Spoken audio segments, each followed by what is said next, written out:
Salam la famille, c'est comment? Bienvenue de nouveau sur Cactus. On se vidéo là ni mo kura de kanina toujours y abonné en plus il y a cloche activée comme ça la vidéo kura boy be ba kalama. Ina fa bien bala titre kono to mi ni vidéo ina amna baro ke Ukraine ni Russie ka mangane kan. Kunu nye publication do ke YouTube sans fait ka ira ka foko bi never no e mardi do e ko vidéo do be na le. Nye semaine actualité ou be débrief on fait vidéo kelena a vidéo be 20 minutes on a bo vidéo c'était prévu pour never mais a vidéo ma se ka sera sur réseau qu'on tellement ni vidéo konna la mina kuma Ukraine ni Russie ka kele de kan actualité munu passera bi journée konna la donc nya expliquer na au vidéo kelen konna la ni fene parler parce nya expliquer na ka foko abna fo Ukraine on be fait ka contre-offensive do damné c'est-à-dire dugukolom num nene do Russie fait ou be fait ka ta bin ou kan ku mine en plus nya expliquer na ka foko américain kelen do ka deme muduma kelen do ka fien pas de bla Ukraine on présent nun koro abora ka yira ka foko ni wati na kubna contre-offensive damné dugukolo fen nene do kubna bela segin Ukraine ma actualité où ya yira ka foko depuis lundi don kana bla mardi don na kubga contre-offensive qui c'est-à-dire ou fene be ka wuli ka ta bin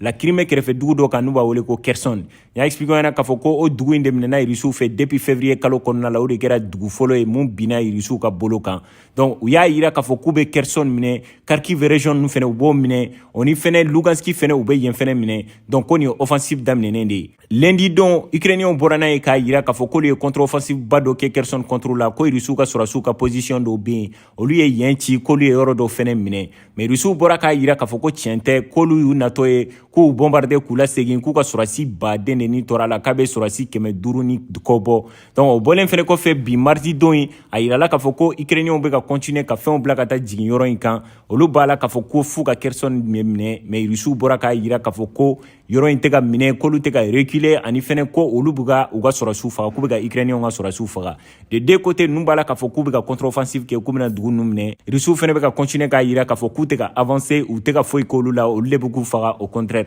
en plus au bolen ko fe Russie c'est-à-dire Kherson kaw olu ka mogo do bora ka yira ka foko u ka ni contre-offensive yere de mena joto di oluma ko parce que nous continuera ka ni ke ko population munu be ko no lu e référendum ke jobena di oluma mogo chama bena voter ka foko ka Kherson ni dugu munu minena u ku séparer ka bo Ukraine na o bolen ko fe Russie klala ga yira tuguni ka foko lu bena dugu kolon nu restituer ka bla mogo ka bolo ka mogo munu na kakan ya expliquer na ka foko irisi kan fola u debo e region nu konna la yoro munu e Kharkiv Mariupol Donetsk Lugansk nu oni Kherson nu olu be irisi kan fola u ga sigoro de Ukraine dugu kolo kan donc Ukrainien nga gouvernement no mogo nu be kelela o tien bora c'est-à-dire Russie ga mogo bora ka yira ka foko lu bena dugu kolo ina segi uma ani fene ku tanga ka bo Ukrainien nga bomu nu ka misilu ma ko parce que amena depuis 14-15 wati na u be kelela donc u be ka fe on blaka na jigin u kan donc ko lu bugu protéger de ku tanga ka bo Ukrainien ma donc koni Ukrainien continuera ka foko bena contre-offensive ke u butoro jande ka fe on blaka na jigin u kan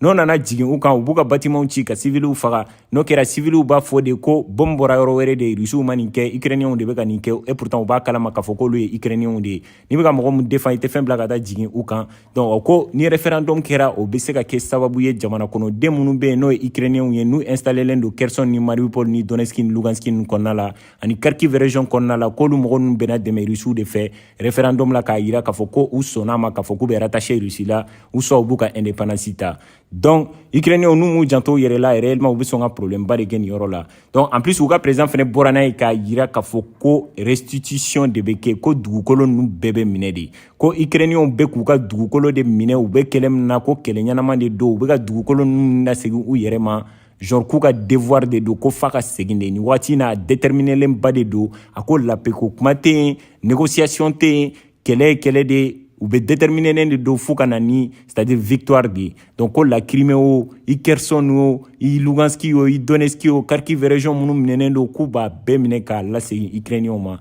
pour le moment o koni déterminer do mais Russie be ka boka yira bolen fene ko fe u klala ga yira tukuni ka foko Ukrainien nga président Volodymyr Zelensky ka be ka occidentaux de la main ka be ka comme ke ata donc ka foka be ka red la na continuera ka ni ke ni référendum kera c'est-à-dire ni jamana kono denw ɲiningara ka fɔ k'u ka voter n'a sɔrɔ u bɛ fɛ ka fara Russie kan ou soit n'a sɔrɔ u b'u ka indépendance d'état ou soit n'u bɛna rattacher Russie de la donc ko bɛna olu de favoriser avec le temps ani fɛnɛ ko Ukrainiens bɛ ka kuma min fɔ k'a fɔ k'u bɛ ka na bin olu kan u bɛ ka reculer k'u bɛ ka dugu dɔw minɛ ko tiɲɛ t'a kuma la genre ko n'u nana au contraire olu de b'u la segin k'olu ye sɔrɔdasi 500 ni ko de faga donc lundi don u bɛ essayer k'a fɔ k'u bɛ contre-offensive dɔ kɛ Kherson contre la donc n y'a expliqué ɲɛna a mɛnna k'a fɔ ko Ukrainiens b'u préparer i marche dir'u ma kɛlɛkɛminɛn caman dir'u ma en plus o bɔlen kɔfɛ wari fɛnɛ baden bɛ ka d'u ma n'o kɛra président b'a fɔ k'u ka continuer ka pousser k'a fɔ k'u ka taa bin rusiw ka yɔrɔw kan minnu minɛnen don rusiw fɛ i n'a fɔ Kherson n'a a ɲɔgɔnna caman et tout mais avec le temps on saura réellement ni résultat minnu bɔra n'a sɔrɔ u bɛ ka contre-offensive kɛ o bɛ se ka kɛ sababu ye ka dugukolo dɔ di u ma